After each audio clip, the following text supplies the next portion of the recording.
Assalamualaikum warahmatullahi ta'ala wabarakatuh. A'udzu billahi minasyaitonir rajim. Bismillahirrahmanirrahim. Alhamdulillahi rabbil alamin. Wassalatu wassalamu ala sayyidina wa maulana Muhammadin asyrafil mursalin wa ala alihi wa sahbihi ajma'in. Subhanaka la ilma lana illa ma 'allamtana innaka antal alimul hakim. Qala rabbi shrah li sadri wa yassir li amri wahlul 'uqdatam min lisani yafqahu qawli. Allahumma la sahla illa ma ja'altahu sahla. Rabbana 'alaika tawakkalna wa ilaika anabna wa ilaikal masir. Allahumma ja'alna min ahli syafa'ati wa ummati sayyidina Muhammadin sallallahu alaihi wasallam. Amma ba'du. Alhamdulillah, saudaraku hadirin rahmati Allah Subhanahu wa taala. Kita buka pertemuan kita pada malam ini dengan sama-sama kita hadiahkan bacaan suratul Fatihah kepada junjungan besar baginda Rasul sallallahu alaihi wasallam, kepada kaum kerabat baginda, isteri-isteri baginda, para sahabat baginda, para alim ulama, para pejuang Islam, kepada kedua ibu bapa kita sama ada yang masih hidup atau yang telah meninggal dunia, juga kepada pengarang kita Al-Kabair Asy-Syaikh Al-Zahabi dan juga panel penterjemah. Al-Fatihah. A'udzu billahi minasy syaithanir rajim. Bismillahirrahmanirrahim.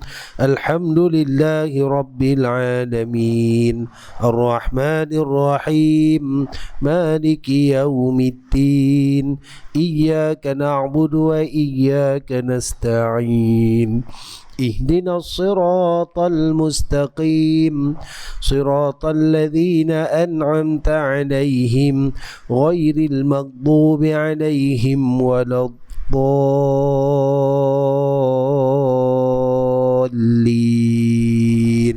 آمين. Alhamdulillah, tuan-tuan puan dan jemaah rahmati Allah Subhanahu wa taala. Syukur kita kepada Allah Subhanahu wa taala pertama dan selamanya atas segala nikmat kurniaan yang bersirgi Allah taala berikan kepada kita. Puji dan puja kepada Allah pemilik semesta alam atas nikmat iman dan Islam.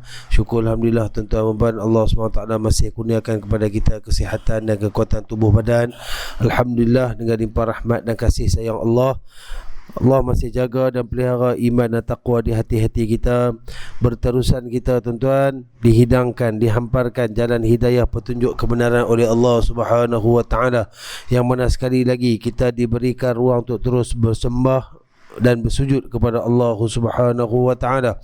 Maka yakinlah apa yang ada pada kita sekarang ini merupakan sebesar-besar nikmat yang terus dikekalkan oleh Allah, yang mana nikmat ini merupakan perkara yang wajib kita syukuri dan teruskan berdoa minta ke Allah agar apa yang kita terima daripada segala pemberian Allah hari ini, iman, Islam, kesihatan, kekuatan ini, Allah taala terus kekalkan pada diri kita semua sampai akhir hayat kita, insya-Allah. Amin ya rabbal alamin. Tuan-tuan umat Allah SWT, alhamdulillah, insya-Allah malam ni kita sambung lagi perkongsian kita menggunakan kitab ringkasan Al-Kabair. Alhamdulillah, pertemuan kita terakhir bulan lepas kita telah pun berada pada bab baru tuan, pada dosa yang ke-21 pada muka surat yang ke-119 di bawah tajuk menyimpan dan mencari ilmu. Menyimpan ilmu dan mencari ilmu.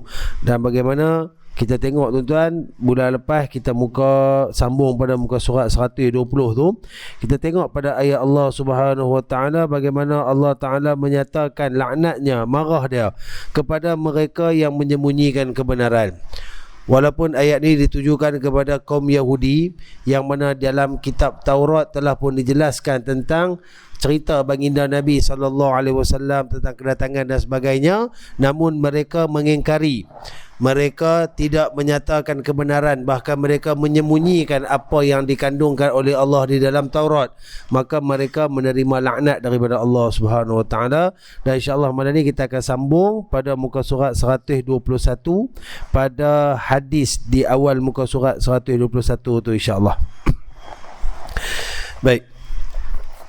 Nabi Muhammad sallallahu alaihi wasallam bersabda, "An Abi Hurairah qala qala Rasulullah sallallahu alaihi wasallam, man ta'allama ilma mimma yubtagha bihi wajhullah azza wa jal la yata'allamuhu illa liyusiba bihi 'aradan minad dunya lam yajid 'arfal jannah yaumal qiyamati ya'ni rihaha. Rawahu Abu Daud atau kama qala sadaqa Rasulullah sallallahu alaihi wasallam, yang bermaksud barang siapa yang mempelajari ilmu yang seharusnya digunakan untuk mendapat keredaan Allah Subhanahu wa taala, sebaliknya dia mempelajarinya untuk mendapatkan habuan dunia yang sementara, maka dia tidak akan mencium bau syurga Allah Subhanahu wa taala. Tuan-tuan, inilah masalah besar pada diri saya dan kebanyakan daripada kita semua. Ilmu yang kita ada hari ni, tuan-tuan, kita gunakan ilmu tersebut untuk mencari rezeki. Dengan ilmu itulah kita gunakan untuk meraih pendapatan bagi nak menyara diri kita dan ahli keluarga kita. Apa yang kita faham daripada mafhum hadis ni, Nabi menyatakan bahawa apa-apa yang kita dapat daripada pengetahuan ianya digunakan semata-mata untuk mendapatkan keridhaan Allah Subhanahu wa taala.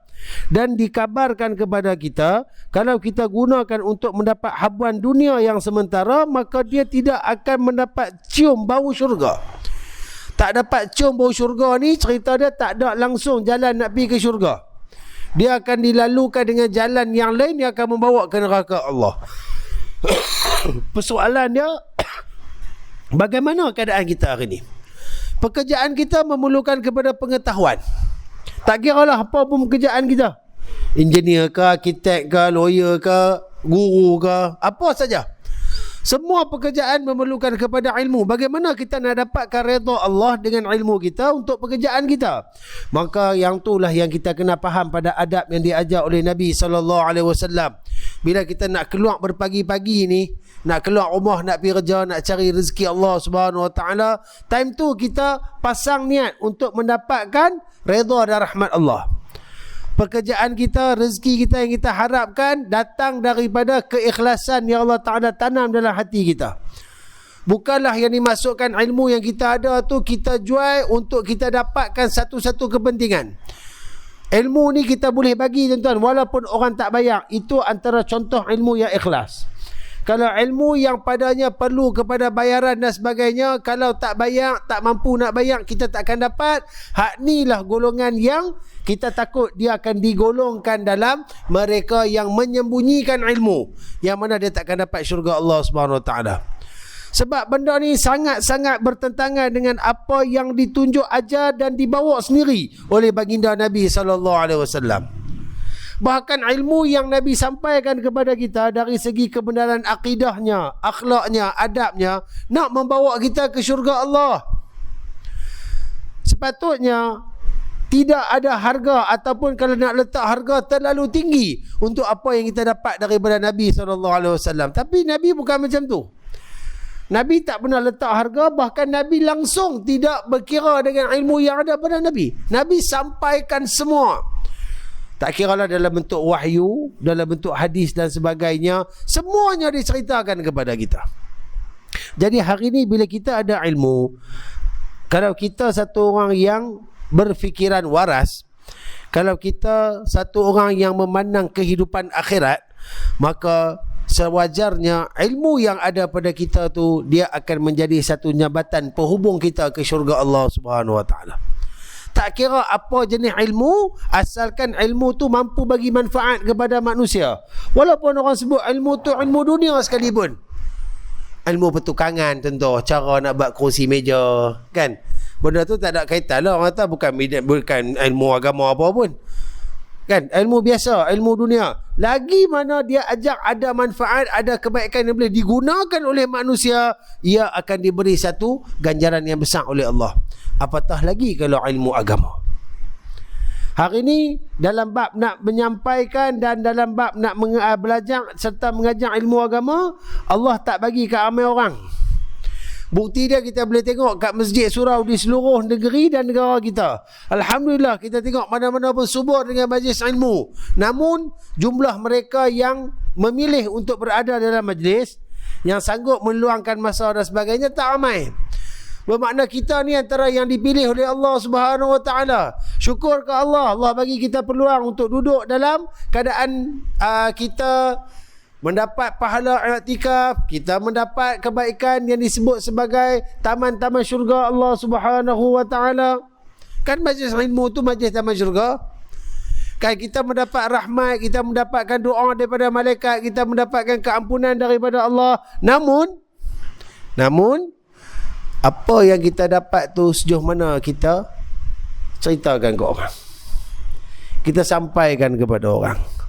Apa yang kita dapat daripada ilmu yang kita duk belajar tiap-tiap kuliah ni masuk dalam jiwa kita, kita amalkan dalam kehidupan.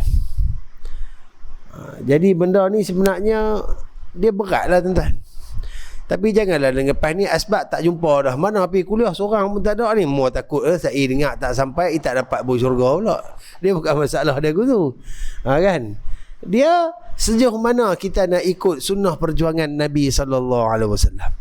Mungkin ada setengah-setengah ilmu yang kita duk belajar ni tuan-tuan, kadang-kadang kita rasa macam tak guna pun. Tapi insya-Allah satu waktu dan ketika nanti pasti apa yang kita belajar tu akan digunakan semula. Kadang-kadang kita duk fikir dulu sekolah menengah ni belajar apa tu, duk stres dengan matematik kan. Benda tu lalu apa, belajar bab bumi lah, bab sudut lah, bab teorem Pythagoras lah. Lah ni tak guna pun. Dalam pekerjaan kita langsung tak guna. Tuan-tuan, walaupun tak guna, kita tak boleh kata satu-satu ilmu tu tak ada manfaat. Yang namanya ilmu ni tuan-tuan, pasti di sana ada kebaikan. Sebab orang yang mendalami ilmu, Allah jamin kedudukannya akan ditinggikan. Kan kita dah sebut 2 bulan lepas pada ayat yarfa'illahu alladhina amanu minkum walladhina utul ilma darajat. Allah mengangkat kedudukan orang-orang yang beriman dan orang-orang yang berilmu di kalangan kamu dengan beberapa darjat ketinggian. Kalau Allah angkat darjat ni tuan-tuan, tak mustahil Allah akan angkat. Allah boleh angkat sehingga setingginya syurga Firdaus. Allah boleh angkat, Allah boleh letak macam mana pun. Sebab bila Allah janjikan kemuliaan, Allah janjikan ketinggian, maka orang yang tergolong dalam apa disebutkan oleh Allah pasti akan dapat. Dengan syarat kalau kita tengok pada hadis ni, dia gunakan untuk dapatkan redha Allah. Maka hari ni sampaikan pengetahuan dengan baik, sampaikan ilmu kita. Kita kerja kilang, contoh ada orang baru masuk, sampaikan segala apa yang kita ada pada keadaan pekerjaan kita kepada orang baru tu. Jangan sembunyi, jangan duk arak. Sehari aku cerita semua, kawan ni bagus, dia naik pada aku, dia santai aku, dia potong aku. Hak tu cerita dia rezeki. Kalau orang buat khianat kat kita, dia pasti akan dapat bahagian dia daripada Allah, dan kita akan dapat bahagian kita daripada Allah. Tapi kita tunaikan hak kita. Kita ada hak dengan ilmu yang kita ada untuk kita sampaikan. Tuan-tuan tak berasa gerun ke bila kita dengar maka Nabi sebutkan dia tidak akan mencium walaupun bau syurga. Ini satu amaran keras tuan. Kita duk bersengkang mata, duk bersolat, duk bersedekah, duk baca Quran, duk buat kebaikan dalam keadaan penat, lelah, letih, nak cari syurga. Tapi ada 1-2 benda yang seolah-olah kita sendiri halang kita pergi syurga. Kita yang halang diri kita. Maka kita faham, kalau orang yang sembunyi ilmu terhalang ke syurga, kalau orang sampaikan ilmu, seluas-luasnya jalan dan pintu syurga akan dibukakan pada dia. Maka jangan simpan ilmu. Tak kira lah ilmu masakan, ilmu fotografi, apa-apa ilmu. Ilmu kesihatan. Cerita ke orang, ajak ke orang, sampaikan. Lah ni pula rajin, ramai pula orang duk buat jenis apa, video-video kot TikTok lah, kot Facebook lah. Tuan-tuan buat lah. Beli satu tripod jenis, rakam baik. Hari ni saya nak cerita sikit tentang apa yang saya tahu berkenaan sekian-sekian benda. Cerita macam ni lah, moga-moga ada manfaat yang boleh kita ambil bersama. Amalkanlah benda yang baik. Nanti tuan-tuan sampaikan pula, ceritakan pula ke orang. Kau segan. Habis tu cara kalau kita buat itu, cara lah orang tak kata apa, sebab ini dah jadi macam satu trend sekarang ni kan. Tapi kita jangan fikir untuk habuan dunia lah. Kita fikir moga-moga inilah sedikit amal jariah yang boleh kita buat untuk Allah Ta'ala angkat kedudukan kita di sisi dia. Baik, telah disebutkan sebelum ini hadis yang diriwayatkan oleh Sayyidina Abu Hurairah radhiyallahu anhu. Bagaimana hal keadaan 3 golongan manusia yang akan dihumbankan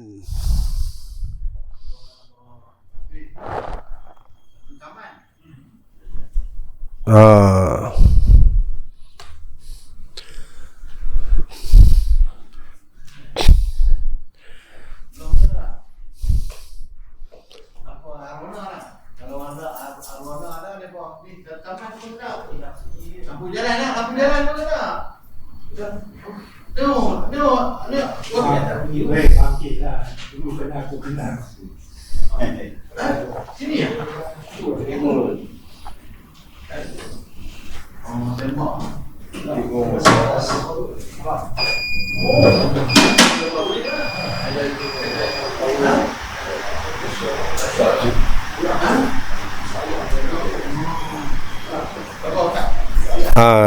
Dia testing kita tadi ya. Kok orang duk tengok live pun jadi heran, awak duk tak duk gelap tu. Testing. Okey, baik. Bagaimana hal keadaan 3 golongan manusia yang akan dihumbankan ke dalam api neraka Allah Subhanahu Wa Taala? Salah satu dari golongan itu ialah mereka yang akan dikatakan kepada mereka, sesungguhnya tujuan engkau mempelajari ilmu supaya kamu dipanggil orang alim, dan kamu telah mendapat gelaran tersebut. Tuan ingat hadis ni 2-3 kali dah kita sebut hadis ni. 3 golongan awal yang akan dihisab oleh Allah. Pertama, orang mati syahid. Kedua, orang yang selalu mendermakan harta dia, orang kaya yang mendermakan harta dia. Ketiga, orang yang dia diberi pengetahuan dan diberi kemahiran dalam ilmu Al-Quran. Dan orang mati syahid, lalah Allah suruh dia masuk neraka. Sebab apa? Sewaktu dia pergi perang tu, dia ada niat supaya orang nampak dia berani, orang panggil dia power, pahlawan. Maka dia dapat, tapi niat dia dah lari kerana Allah. Kemudian orang yang derma, bagus, sedekah banyak sangat sedekah dia, tapi dalam hati kecil dia berharap agar orang suka dengan dia, orang puji dia, orang kata dia baik hati, orang kata dia dermawan. Orang pakat puji belaka, dia dapat apa dia mahu, Allah tak dapat, Allah campak masuk neraka. Dan yang ketiga, salah satu seperti disebutkan, sesungguhnya tujuan engkau mempelajari ilmu supaya kamu dipanggil orang alim.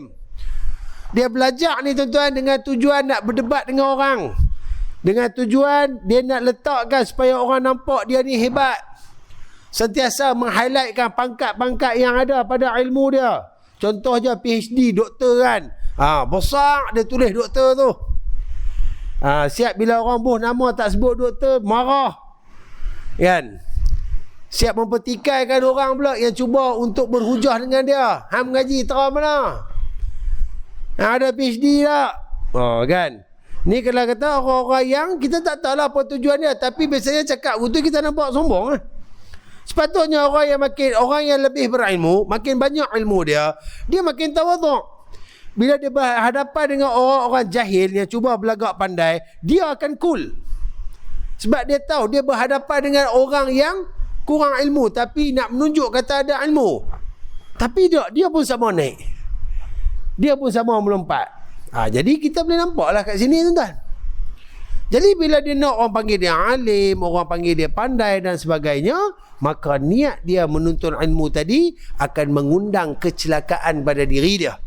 Dia akan diazab dengan azab yang sangat keras oleh Allah Subhanahu Wa Taala. Biar kita ni ya tuan-tuan, ilmu kita ni seiring dengan apa yang kita ada kita sampaikan.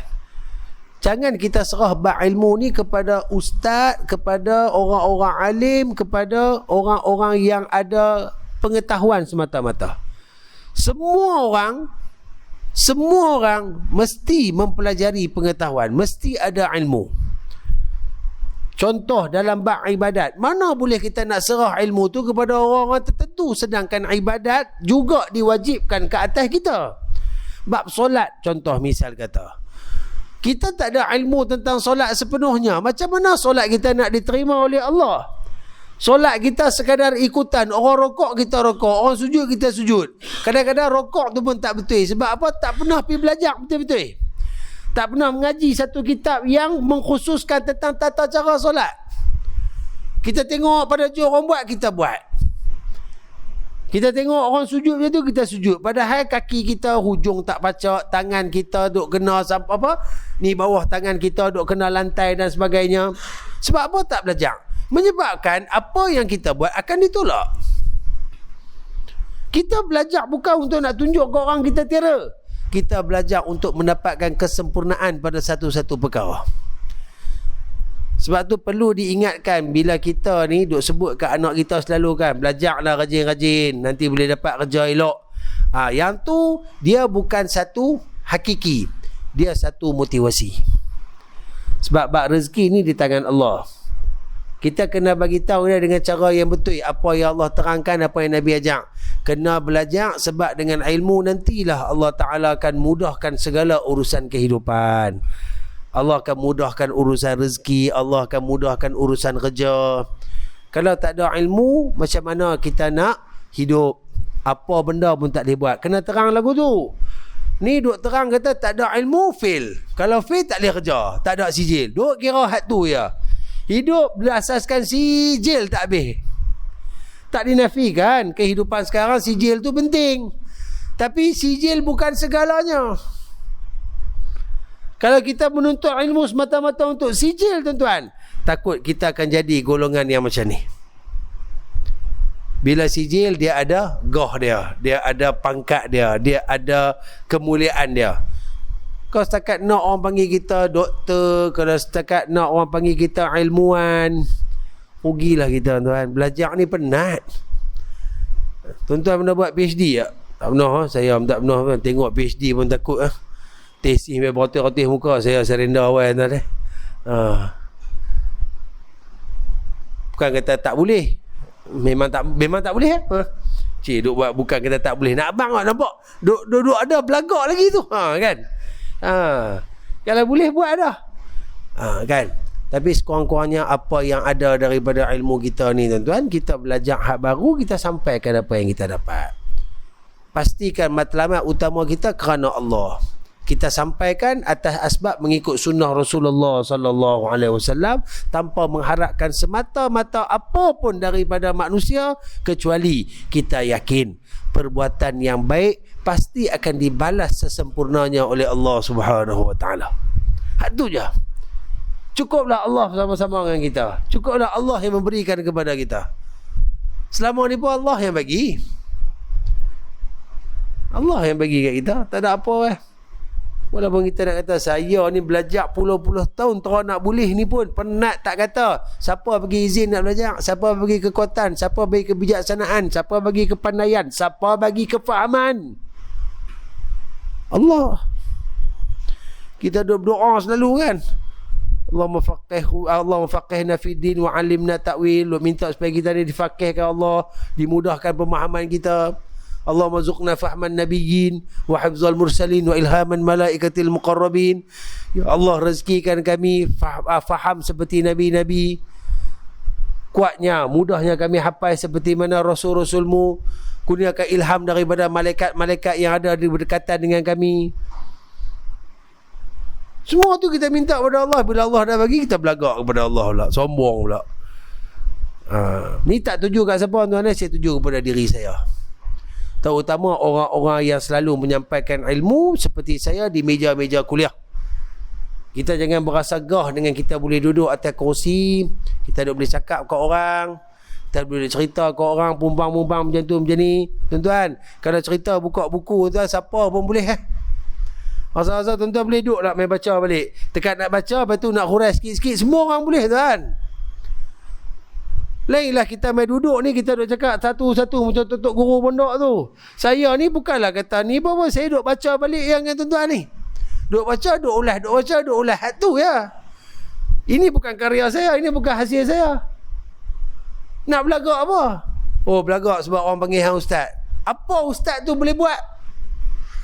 Apa yang saya dapat dengan ustaz tu? Kalau title ustaz tu menjamin syurga untuk saya, tuan-tuan, nescaya saya akan pulang sungguh-sungguh. Ustaz tu hanya satu gelaran daripada bahasa Arab yang diterjemahkan kepada bahasa dia, cikgu, yang tu je. Guru. Cuma bila kita ni, orang Malaysia bila sebut ustaz, dia dandan kedudukan naik tinggi.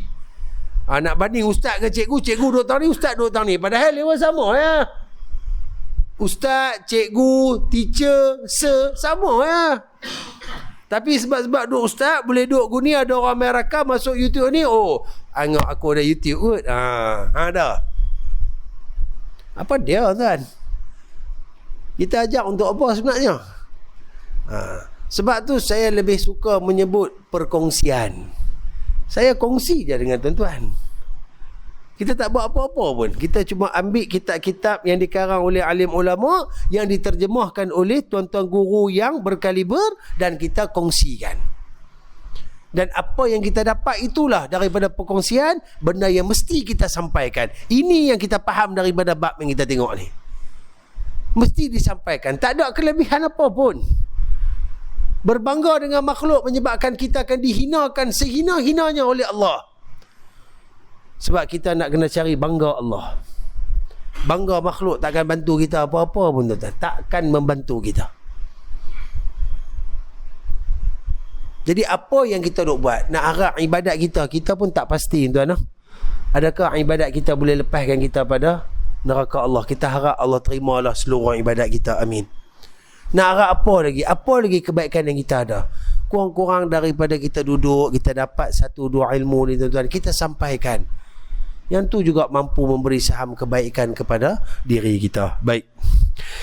Dalam hadis yang lain, Nabi Muhammad sallallahu alaihi wasallam bersabda, "Anin Nabi sallallahu alaihi wasallam qala, man ibtaghal ilma la yubahiya bihi al-ulama aw yumariya bihi as-sufaha aw liyuqbila afidatun nasi ilaihi fa ilan nar." Rawahul Baihaqi aw kama qala sadaqa Rasulullah sallallahu alaihi wasallam. Yang bermaksud, barang siapa yang menuntut ilmu dengan niat untuk berdebat dengan orang yang bodoh, atau membanggakan diri di hadapan ulama, atau untuk menarik perhatian manusia kepadanya, maka baginya api neraka, atau dalam riwayat yang lain, Allah akan memasukkannya ke dalam api neraka. Macam kita sebut tadi tuan-tuan, ada ilmu sikit condemn orang, condemn tu, condemn ni. Baru belajar berapa baris ya tuan-tuan, baru belajar berapa kitab, kan, terus-terus boleh abang ulama-ulama dulu ni sesat, ulama-ulama ni salah, hak ni syirik, hak ni kafir. Senang-senang lah tuan-tuan, mudah-mudah ya dia sebut. Dan siapa kita ni tuan-tuan? Dan dia ada tak kita boleh nilai sendiri orang yang nak membimbing dengan orang yang dia nak menunjukkan kelebihan yang dia ada pada ilmu dia. Kalau nak bimbing dia ada cara dia tuan.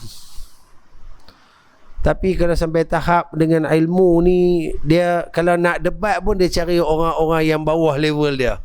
Hak sama level tak mau terima. Lah ni macam kuih subuh pula. Sikit-sikit kau nak debat, sikit-sikit kau nak debat. Imam mazhab kita apa dah sebut, janganlah duk banyak berdebat. Sebab debat ni tak boleh apa tuan. Lainlah kalau kata debat tadi ni dia boleh untuk ni, tak lalas macam kita ni tuan-tuan. Dia ada 2 pihak, si A dengan si B debat, tengok pula siapa menang. Saya duk tengok dalam beberapa debat ni tuan-tuan, tak tahu siapa menang. Hak A kata dia menang, hak B kata dia menang. Dua-dua kata menang. Lepas tu bakal duk mengata, A kata kat B, B kata kat A. Apa yang kita dapat daripada hasil? Tak dapat apa. Lebih rancak bergaduh lagi ada. Sebab tu tuan-tuan, clear kat sini. Apa niat kita nak belajar? Demi Allah tuan, saya rasa satu perkara yang berlaku kat saya dekat-dekat nak SPM dulu tuan, saya antara orang yang lemah matematik. Dan memang saya last minute pulun sungguh keluar daripada asrama ni. Ni baru nak pecah lubang lah. Dulu asrama penuh, mak masyur dulu ni asrama penuh, tak boleh keluar. Tapi keluar dengan kawan saya setiap hari Ahad. Kawan saya ada buat motor letak kat rumah member di sana. Daripada Sungai Batu tu mai ke Bagan, setiap Ahad pagi ada tuition dengan cikgu KH Law. Saya ingat cikgu tu kira betul-betul orang berilmu lah. Dia mai bawa marker, dia masuk kelas dia bawa marker, dan dia ajak dia punya matematik ni tuan-tuan, kira faham elok. Saya, ya Allah, bagilah Mac ni elok, bagilah Mac ni elok, bagilah Mac boleh dapat A. Niat belajar Mac waktu tu dalam 2-3 bulan sebelum SPM tu untuk SPM. Tuan, Allah bagi, tuan.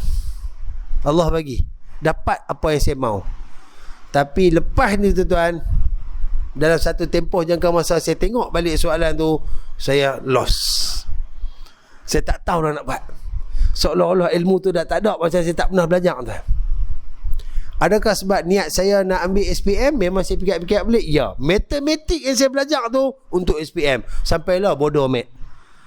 Tekat nak kira duit pergi kedai tambah tolak kali bahagi boleh. Lebih daripada tu jangan tanya. Duk mai tanya punca kuasa ke, duk mai tanya apa sudut-sudut ke, jangan tanya. Saya tak reti dah. Dia bergantung kepada apa yang kita nak sebenarnya. Maka betul lah kata Nabi SAW, innamal a'malu binniyat. Setiap perbuatan kita Allah sandarkan kepada apa tujuan kita. Tak semua, contoh tak semua jemaah yang berhimpun untuk solat fardu tu, tak semua niat dia sama. Ada orang memang niat nak main solat. Ada orang yang dia niat dia singgah nak main toilet, tiba-tiba azan. Semayang bila? Takkan aku nak keluar, orang tengok apa tiang-tiang azan keluar ni, malu ke orang. Dia semayang sebab dia malu ke orang. Ada orang yang dia main monyok muka dia, nampak semayang, masam bersibah. Bapak dia ajak, kalau tak biar ni takut kena tibai ke apa ke, terpaksa semayang. Dia ada pelbagai niat. Jadi daripada sandaran niat kita tadi ni, baru Allah akan angkat. Hak ni aku terima, niat dia untuk aku. Hak ni niat ni untuk ni, aku tolak. Hak ni niat untuk ni, aku tolak. Apa niat tuan-tuan duduk sekarang ni? Duduk sini sedap sikit aircon, rumah tak ada aircon. Duduk sini lunjung, duduk rumah lagi anak kacau, bini yang tu yang ni, duduk ni tenanglah sikit. Apa niat? Macam-macam niat boleh ada, betul? Kita boleh himpunkan pelbagai niat, tuan-tuan. Tapi kalau niat kita datang untuk mencari redha Allah, untuk mendapatkan serba sedikit daripada ilmu Allah Subhanahu Wa Taala, maka ketika itu kita akan dimuliakan oleh Allah. Ulama-ulama dulu tak ada pangkat apa pun, tuan-tuan. Bahkan yang memberikan kemuliaan kepada mereka adalah orang-orang yang mendapat ilmu daripada mereka. Kan? Hujjatul Islam lah, apalah. Siapa yang bagi itu semua tu? Bukan mereka yang letak. Tak. Orang-orang yang terima manfaat daripada ilmu mereka yang memberikan gelaran-gelaran kemuliaan macam ni. Kita tak perlukan kepada gelaran, tuan-tuan. Kita perlukan kepada redha Allah Subhanahu Wa Taala. Janganlah, tuan-tuan, kita ada ilmu, kita nak tunjukkan kebolehan kita dengan cara kita buat benda-benda yang Nabi sebutkan macam ni, tuan-tuan. Allah akan masukkan orang ni ke dalam neraka Allah Subhanahu Wa Taala. Sia-sia, tuan-tuan, sia-sia. Ilmu banyak tak ada manfaat. Sedangkan ilmu ni antara benda yang dah mati pahala berjalan. Ilmin yuntafa'u bihi. Ilmu bermanfaat yang kita tinggalkan ke orang. Apa jenis ilmu? Apa jenis ilmu? Tak kira ilmu agama, ilmu dunia, ilmu akhirat, tak kisah, tuan. Berdasarkan apa yang ada pada kelebihan kita. Setiap orang Allah jadikan ada kelebihan, ada kekurangan. Jangan duk buat malu Allah, saya ni kerja buat batu nisan ni. Mana nak ajak apa ke orang? Tuan-tuan, berapa orang je yang tinggal buat batu nisan dah. Ingat murah lah batu nisan pun. Oh, mahal di mana tu? Kan? Nak ukiak, nak buat, nak letak, nak tengok bawah dia, nak bagi kukuh, nak buat satu tu tahan puluh-puluh tahun. Perlu kepada ilmu. Tu nak korek kubur sudah, ingat senang, tuan. Satu liang berapa kalau orang nak korek? Ingat murah. Nampak macam alah kerja korek kubur ya, sini semua korek kubur. Di kubur hang dia lah nak korek.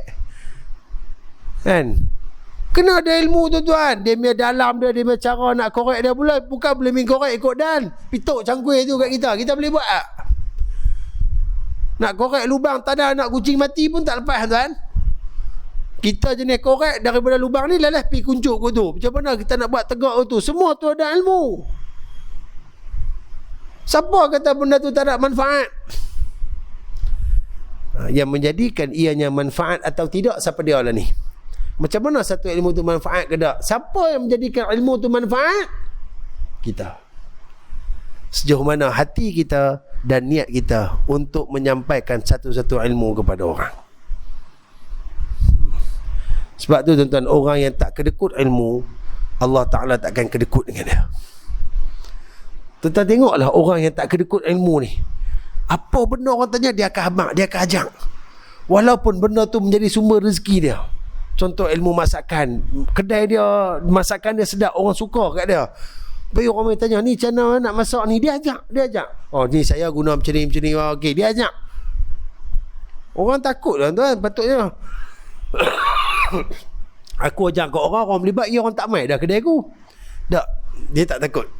Bagi dia ini ilmu yang boleh membahagiakan orang, yang boleh menyeronokkan orang dengan masakan yang sedap.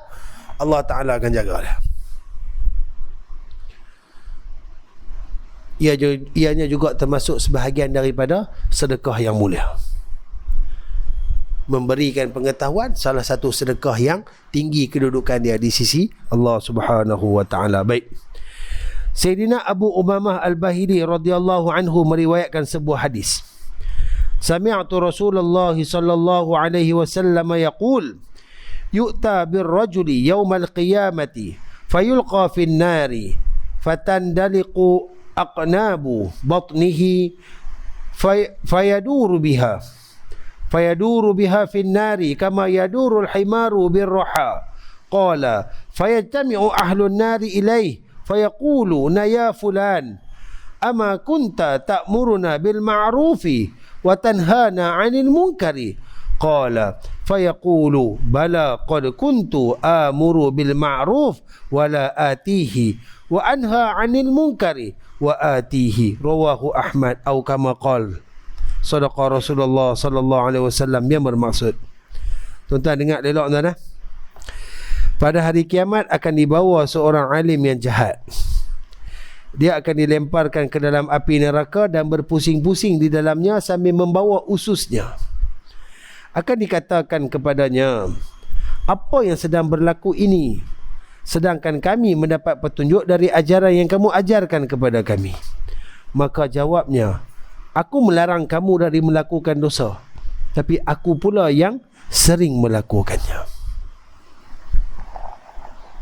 Tuan, bila kita nak sampaikan satu benda kepada orang, tuan-tuan, pertama sekali pastikan kita orang yang bersedia dengan perkara tersebut.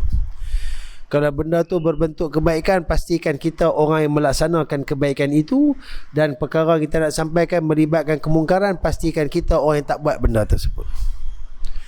Bila kita nak mengajak orang ni, kita kena faham pertama sekali kita kena ajak diri kita sebelum kita nak ajak orang. Ajak diri kita. Duk habaq kat orang, jangan mengumpat. Kita orang duduk, pantang duduk, kira nak mengata kat orang. Tapi kita duk habaq kat orang, jangan duk mengumpat, jangan kata kat orang. Contoh. Kalau macam itulah keadaan kita, inilah kita akan masuk dalam neraka dalam keadaan dia berpusing-pusing, dalam keadaan tak entuh hala, sambil duk pegang usus dia, menanggung kesakitan dan bersangatan. Ahli neraka akan cam, hang ni dulu bukan rajin duk tengok dalam kuliah banyak ni, dalam YouTube muka hang saya saja, apa hang buat dalam ni? Kami duk dengar dulu ni, hang abang macam-macam, jangan buat tu, jangan buat ni, jaga benda tu, jaga benda ni. Kami dengar apa yang hang cakap, kami tak ikut. Lah kami duduk sini, hang yang cakap awak, hang duduk dengan kami. Maka dia akan jawab, aku habaq ke orang suruh buat, tapi aku tak buat. Aku habaq ke orang jangan buat, tapi hak itulah yang aku buat. Maka hari ni aku diberikan azab yang lebih berat daripada hampa semua oleh Allah Subhanahu wa Ta'ala. Sebab tu tuan, kita duk sebut sebelum ni, kebanyakan benda melibatkan halal dan haram, boleh tak boleh, kita tahu kan semuanya. Kebanyakannya kita tahu. Dari segi yang boleh buat, dari segi yang kena buat, dari segi yang sunat untuk dibuat, dari segi benda yang tak boleh buat, yang dilarang buat, semua kita tahu. Tapi kadang-kala kita melakukan benda tersebut tanpa kita rasa benda tu satu kesalahan yang besar. Jom semayang lu. Tak sagi lah, awal lagi, minum lu. Jom sembang lu. Dah pergi semayang, habis semayang ni tak tahu nak menyembang apa pula. Tak apalah, waktu panjang lagi contoh. Padahal kita tahu bila dengar saja azan, Nabi suruh kita buat apa? Terus pergi solat. Cari tempat berjemaah, cari tempat azan diazankan, solat di sana. Duk berehat hari cuti hujung minggu kat rumah dengar azan. Tak gila duk tengok TV tak habis gini, cerita tengah-tengah ni tak apa, awal lagi. Kan? Contoh kita bagi hak tu satu pun sudah. Contoh tu sebab yang tu lah yang selalu saya buat. Moga Allah ampunkan dosa-dosa kita.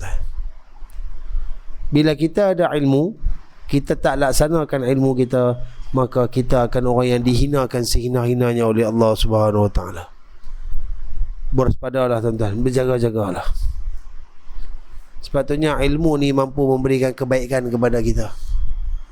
Kalau boleh pada hari ni tuan-tuan, mulai pada saat ni sampaikan apa saja pengetahuan yang kita ada.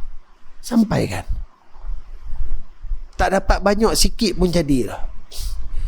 Sekurang-kurangnya tuan-tuan duk pergi majlis-majlis ilmu, majlis kuliah ni tuan-tuan, balik lagi buka lah WhatsApp, karang lah sikit antara yang kita dapat daripada kuliah hari ni, apa dia 1, 2, 3, dapat 2, 3 benda pun boh dalam grup-grup, hantar ya. Sambil kita tengok, kita tulis tu, kita cuba amalkan apa yang kita tulis. Itulah cara nak didik diri kan. Sambil-sambil kita didik orang. Dengan orang baca apa yang kita tulis, mudah-mudahan ketika dia baca tu Allah bagi hidayah kat dia, Allah bagi rahmat kat dia, dia berasa nak buat apa yang kita tulis tu. Dan selagi mana dia buat apa yang kita tulis tu, tak kiralah dalam bentuk benda suruhan atau benda larangan, selama tu kita akan dapat pahala kebaikan daripada apa yang kita sampaikan tadi. Tak susah pun. Dia tak perlu kepada sebarang title. Cuma pastikan apa yang kita terima, yang kita belajar, yang kita dapat tu benda yang betul dari sudut landasan agama. Bukan benda yang salah.